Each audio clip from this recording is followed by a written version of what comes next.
Alright guys, welcome back to VALORANT News. Big drama in the VCT last night. Boostio absolutely coming at the next of FURIA before they played their series and then it goes on to lose. But big results elsewhere as well. Loud going down in the manner that they did. Definitely caused some questions here from Zellsis on exactly what pANcada is going to continue to bring to this team. Massive results in terms of who's going to make it to the playoffs and therefore who is going to make it to the World Championship this season. Very much enjoy your thoughts in the comments below. Hit the like button if you enjoy. Subscribe if you're new as always. I would greatly appreciate it. First of all, we've got to talk about Bleed Esports because these guys are terrible and everyone knows it. It's been true now for quite some time. Yay leaves the team, and have they got any better? Well, not really. Now, it doesn't necessarily still paint Yay in the best light. There's a few things you can say about it. Yay's been on a couple of teams over the last couple of years now that have not been good. There is maybe a bit of a common denominator there, but at the same time, he was thrown into a team that maybe, you know, there was talk, did they really respect Yay on this roster and all these other questions? And maybe the team was kind of broken to begin with. But after Yay has left, it's not like they've got better Bleed really at all. So maybe there's something for Yay to say, all right, you know what, wherever his next adventure is, it's going to be something better than what he's been experiencing for some time now. But of course, he got paid the bag for it. So, you know, I don't feel bad for him. Like, he got paid out big time and now he's off the team and possibly off the team forever. There is something to say, though, on the new Ascension rules, right? If you guys didn't see this yesterday, from now on, teams that qualify through Ascension, they will get to stay if they qualify for the World Championship. And if they get top 8 in their respective league, they will be able to play for their spot again. But if they come dead last, if they're terrible, they will just straight up get relegated. So Bleeds don't get the guaranteed 2 years. Well, they will get the guaranteed 2 years, but in future they won't. So effectively, it's trying to ensure that situations like Bleed doesn't happen again, where they qualify and they're just terrible, but it doesn't matter because they've got a whole nother year to figure it out. For Bleed's case, that's fine because they've got until next year to figure out a roster that's going to be good enough to actually do something commendable. Otherwise, they are going to be gone. And Yay is not going to be there to save them, but it's not like he saved them anyway. So Bleed are awful. 1-7. The only team they beat, of course, was DFM, and they got crushed here, really. Scary was +11, but apart from that, they got kind of slammed. Of course, there was drama, right, because the whole crazy guy beef and all this stuff that happened with Yay behind the scenes. So I'm sure Yay's sitting there with a bit of a smirk on his face, seeing the results of this one. 13-6, 13-6. Even on the sunset, Global Esports just took them down with no problems at all. I know there was some talk about the fact that Lightning Fast, given his gamer tag, should be pretty good on the Neon, should he not? But yeah, that's not the agent that, of course, he plays. Polvy picks that one up instead. This is how things look in the region, by the way, now. So Team Secret 2-0, Paper X, of course, in those respective regions. Just to quickly look at the games. So GE took down Bleed 2-1. DFM took down Zeta, by the way. So, I mean, this is pretty rough for Zeta Division. They've been looking rough as of late, and DFM get a victory. So fair play to them, of course. They tried a couple of things in terms of switching up their roster, and it might be working out in their favor. Haven was 13-7 to Zeta, and then after that, it was a Detonation Focus Me absolute masterclass, 13-10 on the Ascent, where FNS, remember, when he was streaming, said that, you know what, they're actually pretty damn good at Ascent. Zeta maybe did not get the memo on that one. Zellsis, though, joins the 1,000 kills club. There's plenty of players now in the Americas that have done so. I think something might have been the first to do it in the Pacific region, but yeah, plenty of players have now made it through that milestone in the Americas. But there's big talk about what next in the Americas, what roster changes might we potentially see. Marv says, you know, last vacation this week, I'm not missing a game for the rest of the year, so the stream is going to be back on for him. But of course, Marv's no longer part of NRG, although maybe they need him back to some extent. Who knows? Could they, you know, use his services? Could another team use his services? I'm sure they will at some point, but not the best stint for Marv. I'm sure there was some behind-the-scenes friction as to why he was gone from the team. There was talk about, you know, how serious he was taking things, taking practice, somebody, you know, staying up late, chatting to FNS with scrims the next day, whatever. We talked about it a couple of weeks ago. Some big series, though, yesterday, including this one, and I'll go full screen for this because there is a matter of debate right now of the new agent changes. What is viable? What is not so viable? How good is ISO, for example? In the current patch, ISO is definitely strong and can be used in pro play. Not as viable as he is in ranked, obviously. I think everyone kind of expected that one. but it's definitely something that is not wanting to be overlooked. Neon, on the other hand, is absolutely viable in pro play. And this is kind of what we speculated on several days ago, that ISO will be more of a ranked agent, whereas Neon, because she was used before a couple of years ago, will be used, and she still is. Like, watching Jorgamo's POV here, I just can't believe how you're meant to play against this. Good players on the Neon are just an absolute nightmare, and his first kill, first death rate this game was categorically absurd. We'll see it here in a second. I mean, he was making plays and, you know, with the pistol, but also just making so much space.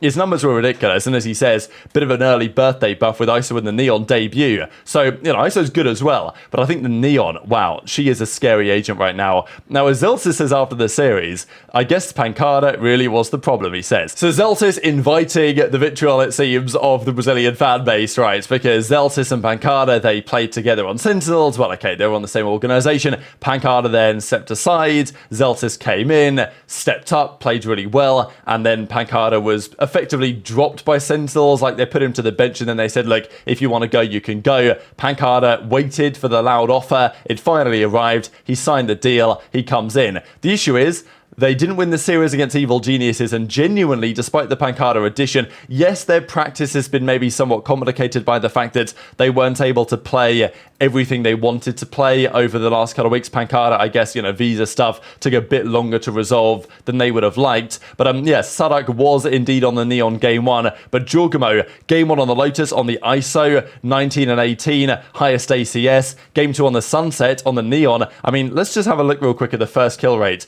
21 first kills, 3 first deaths for Jorgamo. Like, that is a ridiculous, like, impact. I mean, his entire team had, what, 11, 17 first kills, and Jorgamo himself had 21 over the series. So, ridiculous impact. Obviously, that was just the Sunset. Then the Icebox was 13-11 in their favor, right? Because, you know, the Lotus went the way of Loud. Then they bounced back in the rest of the series of Evil Geniuses. And, yeah, the Icebox 13-11. This was a map where Loud were just really good at for some time. But, yeah, Jorgamo back on the ISO, delivering serious damage. So, what is the future for Loud? We're going to see in a few minutes time here the way this sets up the bracket and the group stage going in, like the regular season basically, going into the playoffs, because Loud are in a real predicament now, having lost this one. And you know, it's not like pANcada had a great series here to try and redeem them, I suppose. We then had, though, a big surprise. Now, I thought FURIA were going to be better, and this is one of the questions really, because pANcada had the chance to join FURIA. That was absolutely a possibility. We know that for sure to be true. It's been said multiple times. There were offers there, but then, you know, he was like, okay, health issues he's got to resolve, and there was some debate on that. But we're pretty certain if pANcada wanted to go to FURIA, he could have got that deal done. And they were forming a solid squad. They're bringing in new talent, Zand and stuff like this, coming into their roster.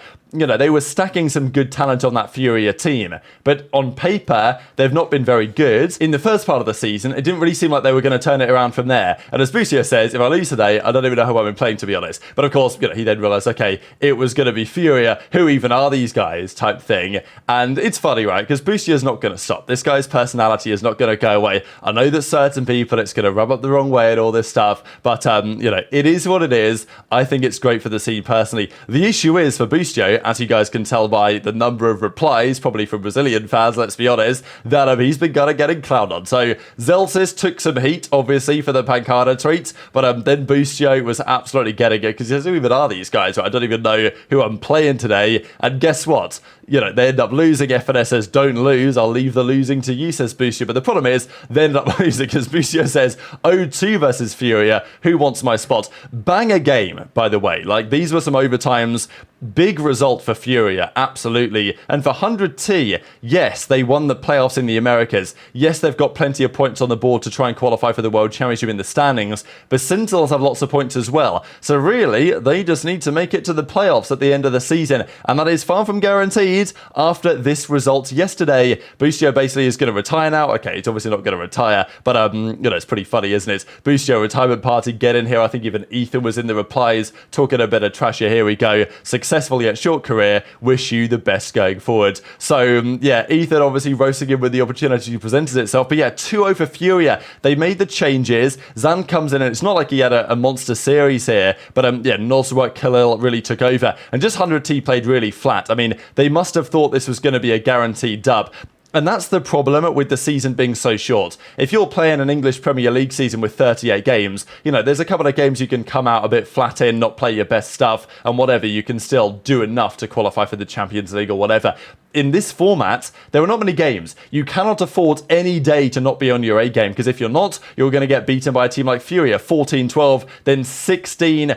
100T made a nice second half comeback on the Haven, but it wasn't enough because they lost the overtime anyway, killing with a monster game here on the Omen. So, fair play to FURIA, icing up when it mattered, but 100T did not play very well, and they'll be, gutted about this loss, right? As Asada says, guess Boostio is retiring after this, and even Tarek is, eating up the replies because, well, you know what the replies are going to be like after a tweet like this, and especially the result of that particular game. This, though, I just wanted to share is what's going on Liquipedia, right? A few of you guys mentioned if I just find it on here, you can just see what's happened the entire season. So, yeah, this is explaining it better than on VLR. So these are the overall standings. 6 teams of the 11 make it to the playoffs, and it's all to play for. So Cloud9 are 5-1, Lev are now 5-1, Crew 5-1 after their first stage as well, Sen at 4-3, 100T and G2 Evil Geniuses all at 3-3, NRG, Loud, FURIA, MIBR. So realistically, FURIA still kind of have no realistic chance because of their first stage.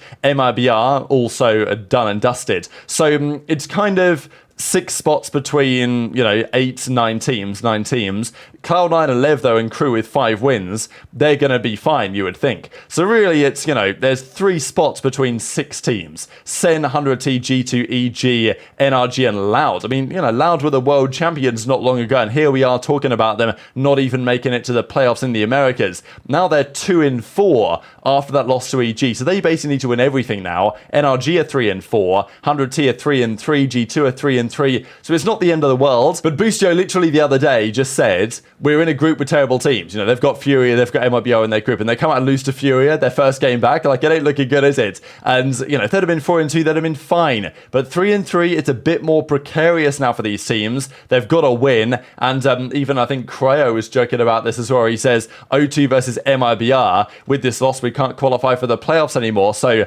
maybe reminiscing a little bit on 100T versus MIBR from last year, but also just the general idea that now all of a sudden, after what Boostio said the other day and what he said against FURIA, and now they lost to that team, what is going to happen to 100T? Because we saw this, right, when Sentinels won at the start of the season, then they fell off to a rather great extent.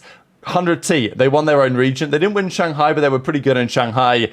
Are they going to fall off? Are they going to come back and have a bit of a hangover, not be able to execute as they want to? Big questions over the next couple of weeks, but huge games to come. A few days away from the Americas now getting back underway, but very much enjoyed your thoughts in the comments below. Hit the like button if you enjoyed. Subscribe if you're new. Take care, and I'll see you next time.